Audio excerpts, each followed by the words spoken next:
This is Remote Ruby. Have you any remote idea to the meaning of the word? We're live at the Rails World after party. Yeah, we can close the door. Yeah. And we're without Chris, our least popular co-host. That is true. He is the least popular. We are with our new most famous co-host, Andy Croll. Woo! Hello. Oh, there's Chris. Man, Boo.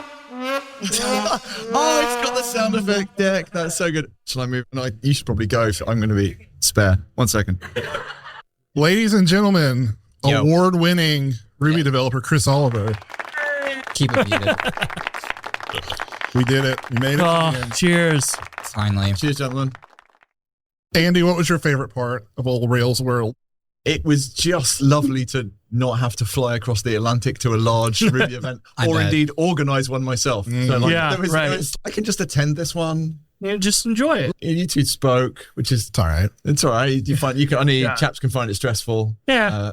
I'm amazed Andrew's made it to this much of the conference. Thank you, I think. I'm going to take that as a compliment. Is that time zones working in your favor? Is that?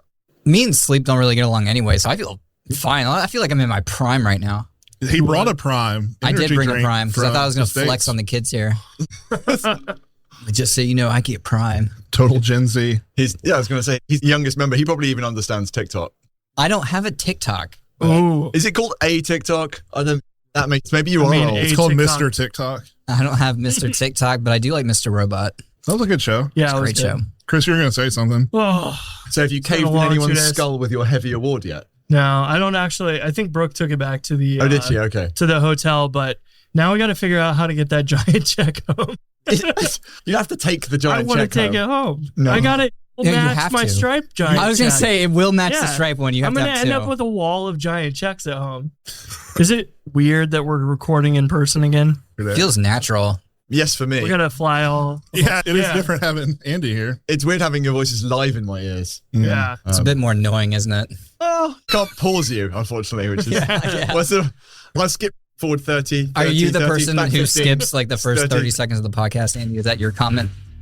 You should definitely use Honeybadger. It's the thing I should definitely pick up. right? Absolutely. We should also do our due diligence and thank Buzzsprout for this. Yeah, they've been amazing. You can't see it as you're listening. But you can feel the quality. Yeah, can you feel Yeah. it? We are literally inside an after party right now. Yeah. Yeah. We're in a glass box of emotion. Rails World was fun. The end. No, It was hold on. awesome. Y'all both gave great talks. Thank Andy, what did you That's think a about fact. their talks? I thought they were both excellent. Me too. Chris was a information dump. Chris, Yeah. did you breathe during that? That was what someone asked me. I had a longer slot, 40-minute slot, and when I practice ran it, it was like 36 minutes. Because Amanda was like, we need people of 5 minutes or whatever to go to the next talk or whatever, and then get up on stage, and it's like, I'm probably not going to talk at the same speed I was giving the talk practicing. And I think it was a couple minutes over, but man, there was a ton of stuff in there. And just the nice thing was like, I've given a handful of screencasts in my past. And so I kind of just memorized the entire talk and ran through it. That was about it. So, And Jason had some excellent gags that are well worth video gags. Yeah. That I yeah. very much enjoyed. So at one point, if you're listening, in my talk, I said we're going to present about Laravel. I was like, oh, wrong slide. The screen goes to me closing it and opening like another presentation. It actually apparently confused the people in the back. They're like, how? After I got off stage, the guy said, yeah, my colleague was like, how is he doing that? And then they realized it was a video. One of my talks, I started with like a meta talk of me booting up the presentation, but I had to build that inside the presentation. So you're sort of like layering. It's like, I know I'm wasting my time here, but I might get a laugh. That was me. And that's the important thing. This may have taken me 3 or 4 hours to pull this together in Keynote or PowerPoint. You're like, but 3 people in the front are going to laugh. That's the validation I'm looking for. That's it. That's the only reason I do anything. Just The validation of a few handful of people. yeah. So I can sit in the front row and cackle. Yeah, we got the nod god over here. Sure, my neck hurts. Putting this conference on my neck the whole time. He lifts you up with his, but he uses his neck to do it. Yeah. He should really bend at the knees, but Yeah. Yeah, Bend with the neck. That's why you don't have real furniture to Ergonomics, move. Yeah. Chris, what was your favorite part of the conference? Talking to people as usual. I got to your talk and my talk, and that was about it. You didn't go to the keynote? Well, yeah, I was at the keynote. Those, I don't count those. You don't Like, count those as you- talks? Like I everybody, count goes, they're not everybody, trying. I count them as 2 talks. everybody goes to those. You don't have people in the hallway during the keynotes usually. Not typically. I think our remote Ruby stickers might be the best part, though. That's true. That was pretty solid. They were of high production value. What did I say earlier? Prepared pals or something like that. Paul, don't edit this out, please. Please, Paul. We're so prepared. pals? What else are we talking Nice. about? We got time. I think if I was to say one thing, it's as a first run event, Crazy. Oh, Jeez. just unbelievably good. Unbelievable. really impressive. I mean, the production bar set values. so high. Yeah. Yeah. Toronto next year, going to Oh, be yeah. awesome. Oh, yeah. I really like jumping between North America and Europe. It's I- going to give I me an don't excuse enjoy to that. come back to Europe. No. I But- very much enjoyed not. Well, yeah, of course. I really liked coming to But- Europe because I want to do it forever, but I'm really not looking forward to going home now. So, Yeah. Yeah. I get it. Just one-way ticket next time. I love it here. I could stay. Well, of course you do. Yeah, it's Amsterdam. it's my people. So They've got these things You, called- you walked past some coffee shops They've got and these went, things whoa, called whoa, whoa, coffee whoa. shops Yeah. here. I am. There's I like this kind as of you coffee wander shop. around the streets of Amsterdam, it's kind of a gritty city as the waterways, and you walk Yeah. past and suddenly you're accosted by a cloud of Smells. fine-smelling gas. Yeah. and The you're like, Zaza. You're like, Yeah. whoa! I the need to smoke walk boat. quickly, or I'm never going to walk again. Dink Because Kush. I'm 44 years old and I cannot handle it. Yeah. It's a lovely town. It's The so building's cool. amazing. The food's been really great. The Oh, MV's food's been really great. good. The people have been lovely. There's been a lot of Yeah. water here. Is that something you don't own? I just like when there's water at conferences. Where have you been? Oh, no. I hit the blue button. There it is. It was good as a subtle joke, Andy, once you call attention to it. It's like an if you know thing. Yeah. Oof. Just lots of food. Yeah, nobody had time to breathe to start a conversation. We got on the boat to go to the island where we were almost murdered for dinner. And, That would have been a good story for me oh, if y'all had gotten murdered. yeah, because you would just take over the podcast. I wouldn't just take over the podcast. I'd take over your lives. Oh, Chris has $1 million check that I would write Andrew Mason on. You just add some more zeros to Yeah. it, too. I want that stripe check. That's what I want, the stripe check. You can keep the Yeah. one you got here. Well, yeah, $1,000. yeah, just go Get out of cash here. it. Yeah, that's exactly. Run through the ATM. No, on the way here, I was really excited to come to Rails World, and we got to the airport.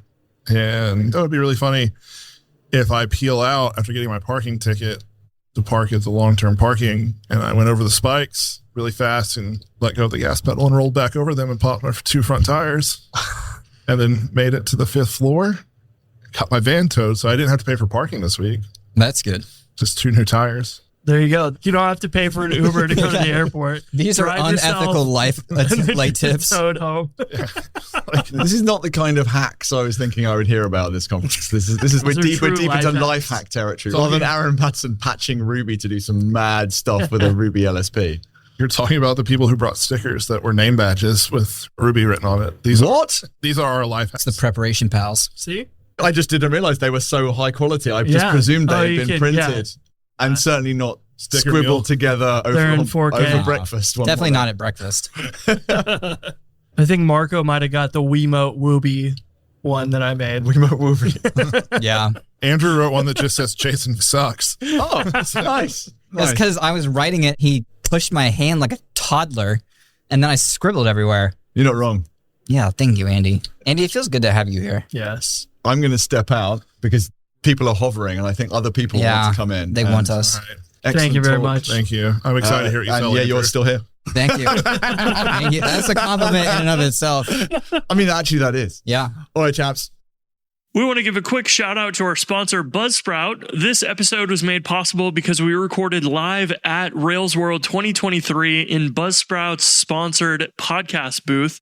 We had an awesome little booth to record at the conference with people who were in attendance.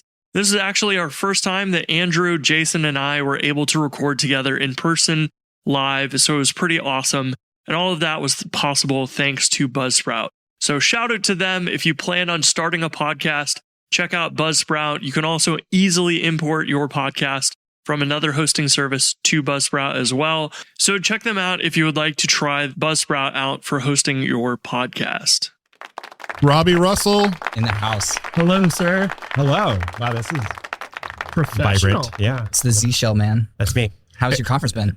Inspirational. There you go. That's a good word. Yeah. That's all I have to say. Congratulations. Thank to you very Chris. much. You did an excellent job on the Rails Core AMA. Thank you. What did you learn from the core team during that, if you were paying attention? That Aaron submitted a question to the core team that he's on. He did. He did. Well, I mean, it came up in a conversation last night over drinks and stuff like that, but I decided I would sneak that in. Good to see you, Andrew. Good to Yes. see you, Jason. How are you?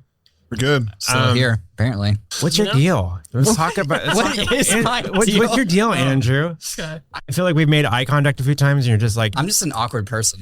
I think that's my deal. It's, oh, hey, there's like inward me is like, go be social. And then outward me is like, yeah. I can appreciate that. Beautiful. I wouldn't classify myself as an extrovert. So when I got asked to do the panel, I was like, I'm going to sleep on this. And then the next morning I woke up at 3:30 in the morning and I was watching YouTube videos on how to be a panel moderator. And then I bought 2 books by this woman Nice. that I found that wrote books on being a panel host. And some of the guidance in one of the books was, you want to keep a panel under like 3 to 4 people. And I was like, they picked 10 people to be on this panel. And so how am I going to make that work? So my podcast is just one guest at a time. You did great. Thank you. I particularly enjoyed how you inject little bits of humor to keep it going. I try to bring a little bit of myself to that. One of the goals of the panel discussion was to make sure that people got to know that there's a bridge from being a developer to potentially doing something like making major contributions to a project like Ruby on Rails, and also to highlight that you didn't need to have a computer science degree or something to get into this. And I think that's something I didn't know that about all the core. I actually did not know I learned their that, background. So that was something I asked. So it was less people than I thought. I actually expected more of them to say, oh yeah, I have a degree. It was like, I was like, oh, it was only a few of you.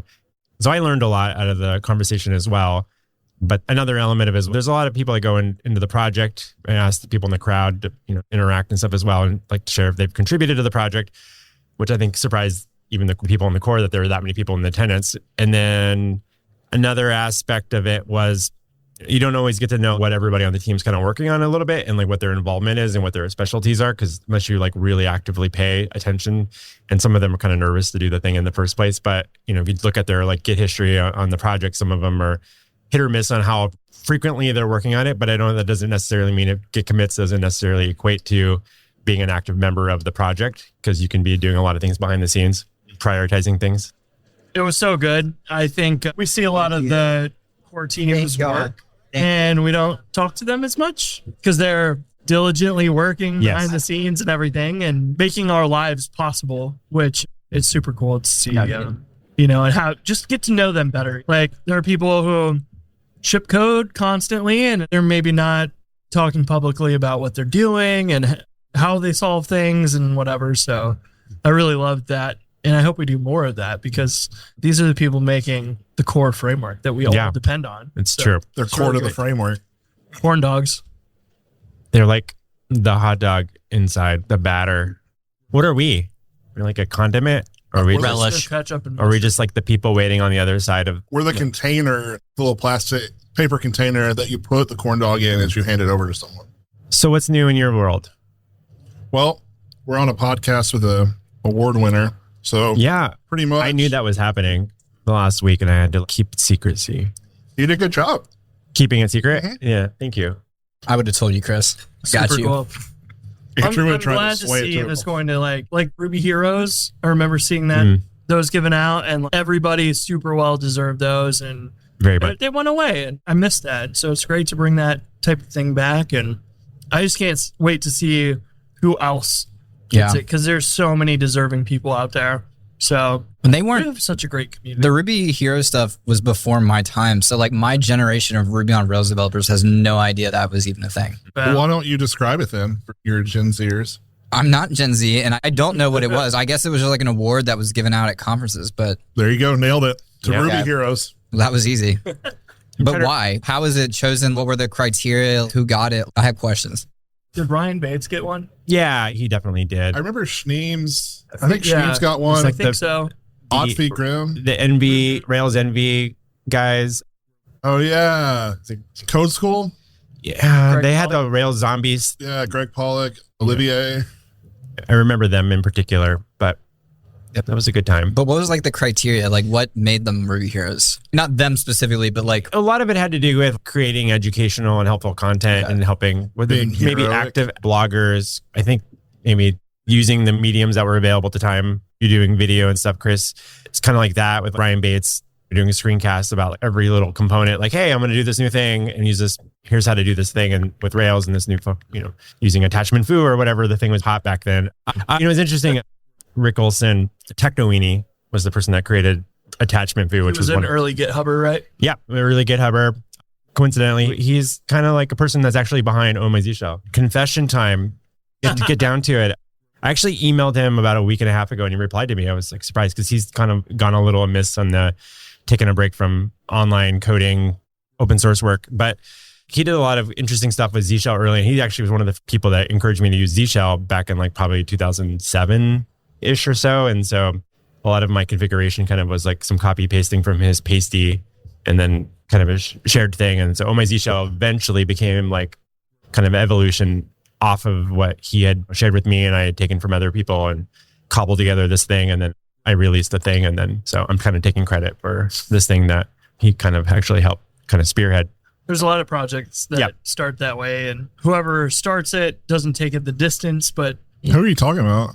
I don't know anyone. He's talking about me. I started like 3 projects with Chris and then bailed. I tried to pull up rubyheroes.com and I got a Heroku application error. So I guess we'll never know. took Probably- down all the free apps. Yeah. Oh, that's probably that. Yeah. What did you look in the Internet Archive? That's too much work. Yeah, Especially from a phone. Your band's called the Mighty Missoula, right? it is. How's Which that is going? sick. Last week, we spent the whole week recording drums in like a recording studio cabin outside of Portland, Oregon. Cool. And I will be working on recording guitar. So we're working on our 4th album release. So gotten past the first couple album thing. We did a tour this summer and we played a small festival in Indianapolis at a post-rock is kind of this genre of music. And we got invited to play at a festival there. And that was one of my highlights of my life, was getting to play with that large of an audience of like 300 people maybe. It was kind of a pretty exciting thing for me. And we went on tour and we rented a van and it broke down and all the fun stuff that happens. So you got the real experience. Yeah, that was fun. So we're working on our 4th album and we'll be releasing that next year. And we'll see if I can keep making this thing fun and fun little side project of mine. It's one of my many side projects. So yeah, It's cool. sweet. Yeah, I always like seeing you post about that. I used to play music in past life. So. nice. I wanted to be a rock star, so This man's a rock star in his own mind. Yeah. So it's interesting. I felt like being a little nervous about the panel. And I was like, well, I was actually way more nervous about playing something that I created with my band on stage in front of all these people that very much like this genre. But knowing like they all want to see us be successful and they want to enjoy themselves for 30 minutes. And I'm like, I feel like I could do that for an hour, talk with these people, let them talk about what they're doing. And this It's is a good way to position it. Yep. So your nerves and stuff just kind of go away because it's, we're here to entertain them. Yeah. Let's do what we can. Yeah. Well, Robby, thanks for hanging out with us. Thanks for having me. Yeah. Monitoring, like web development and lots of other things, can be complicated. There are tons of tools and techniques, but you just want to know that your app is up and that your customers are happy. When your customers encounter a problem, you need clear, actionable intelligence, not walls of charts and reams of logs to tail. And that's why the team at Honeybadger built Honeybadger, the monitoring tool that they always wanted, a tool that's there when you need it and gets out of your way when you don't, so that you can keep shipping. Know when critical errors occur and which customers are affected. Respond instantly when your systems go down. Improve the health of your systems over time, and fix problems before your customers can report them.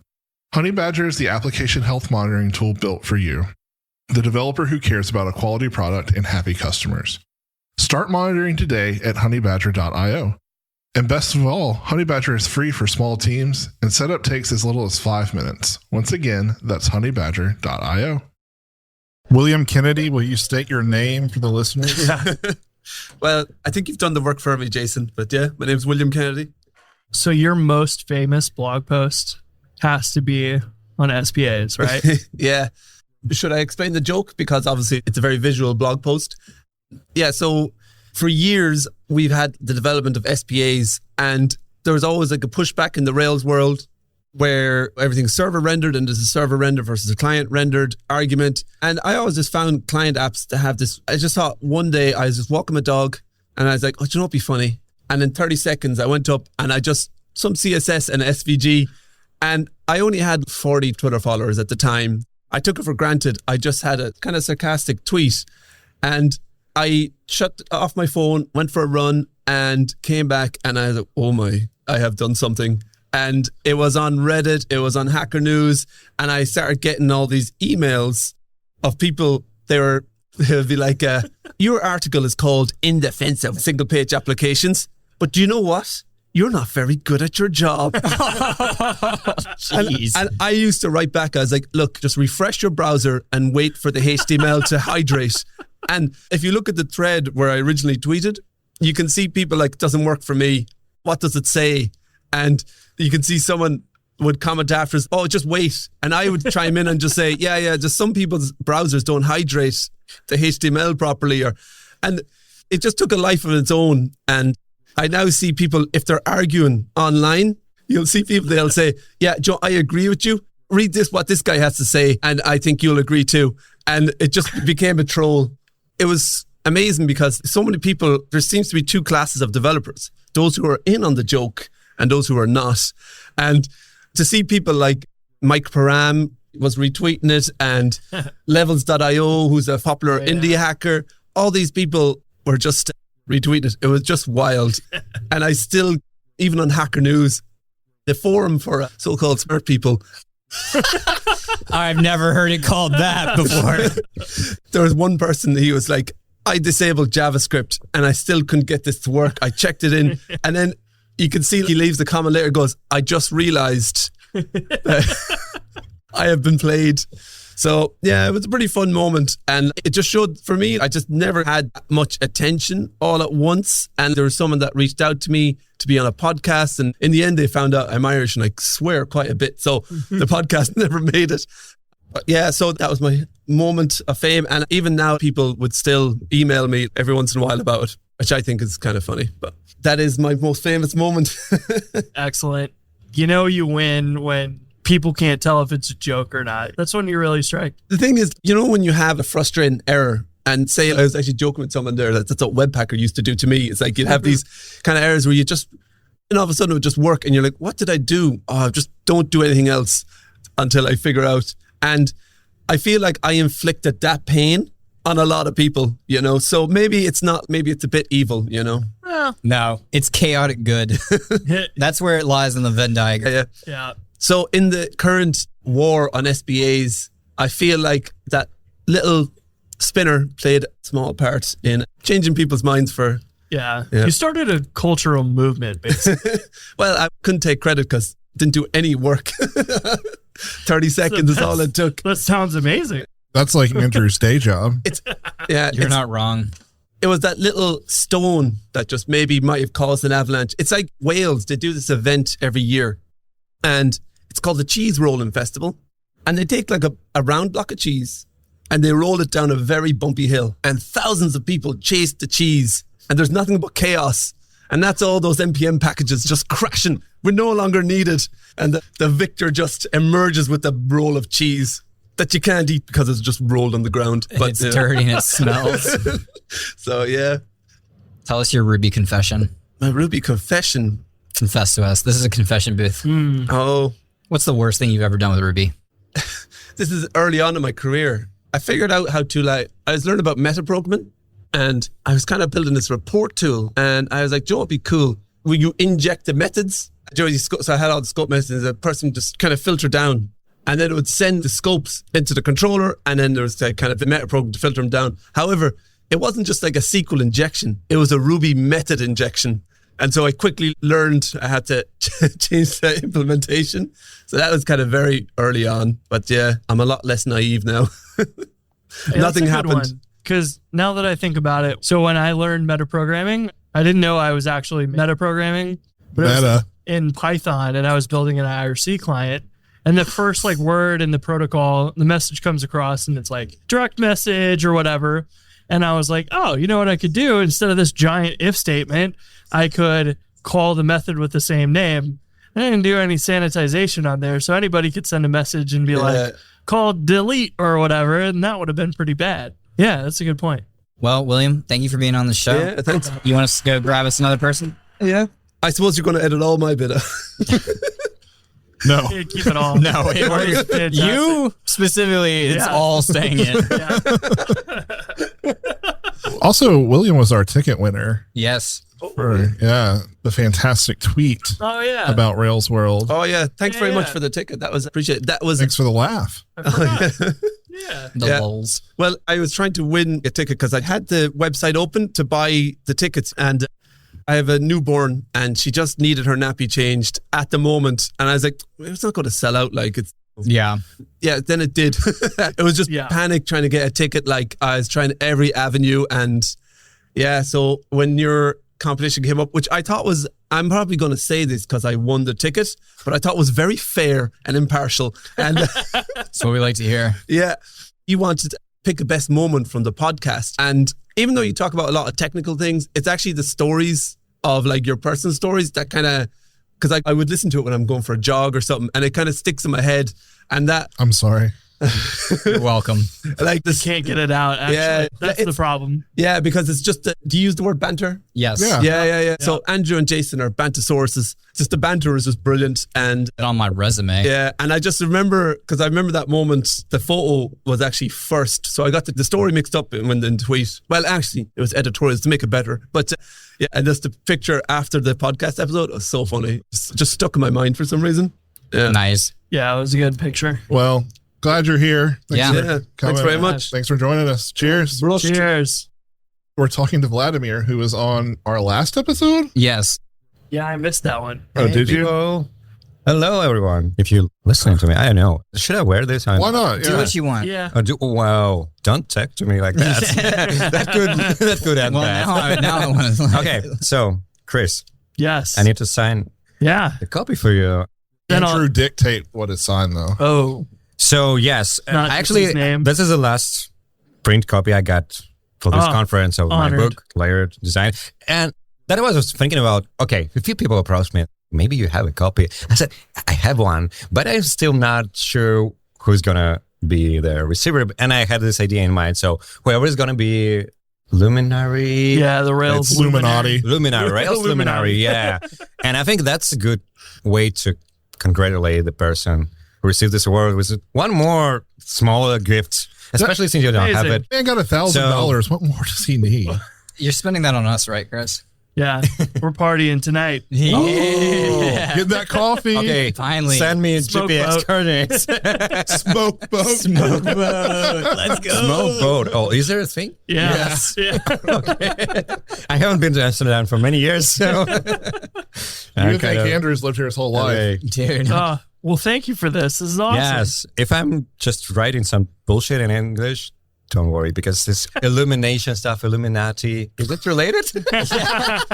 His work. That reminds me, the kind of a theme of my talk, because, well, I came up with a title like Twisted Transistors, and that's actually the title of the Korn song, one of the older Korn song. And then I decided to build my kind of a theme of the talk around it, slides. And I used some remixed song names and whatever. And one of the songs that came up with my mind was this Luminary effect. It's called Illuminati. I don't know what this song is about, actually. This album is not my best one, but I don't think it's related to Luminary, right? As far as I know, like Illuminati is something like related to brick masons. All this huge temple in Philadelphia. Now he's bringing in my people. Oh, have anyone been to Blue Ridge, Ruby? I didn't make I think Oh, Jeremy because- Smith has. Yeah, he might because have, as far as I remember, their venue was actually the old Mason. Oh, yeah. I think it Yeah. was. Like Yeah, that. it was. I remember. So, yeah. To Chris. And, Thanks From for the the memories.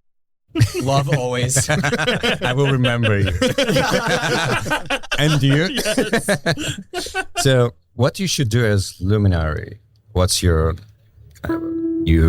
obligation to the community?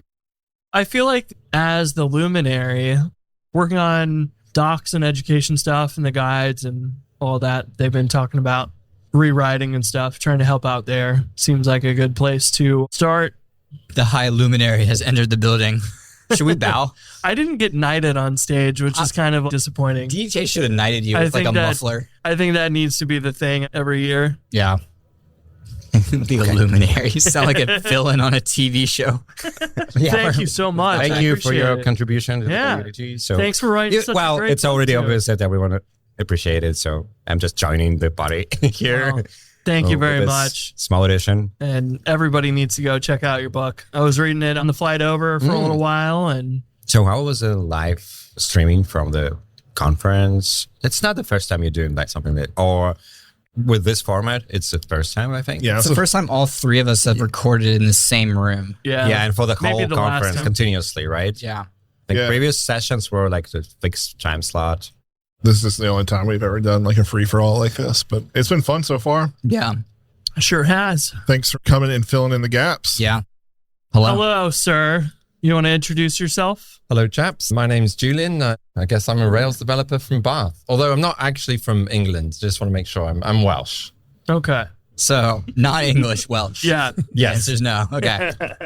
How was your conference? Oh, it's been wonderful. So I started it last week in friendly RB in Romania. You did the triathlon. Yeah. So what's a triathlon when there's only two sides? That's what I did, the two conferences. Biathlon. Yeah. So I did the diathlon.